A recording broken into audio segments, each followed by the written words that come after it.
गीत सुनो लिखा तो पिनी लाए उबाऊं हिकड़ी रखा तो पियो मामलो को मूं वटि कोने पर सिंध मुंहिंजी बि कंहिंखां घटि कोने स्टेज ते वेठल मानवर महिमान ऐं पिंडाल में वेठल प्यारनि साथियुनि खे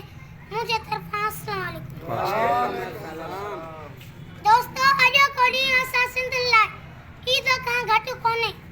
जेकॾहिं असां सभई गॾिजी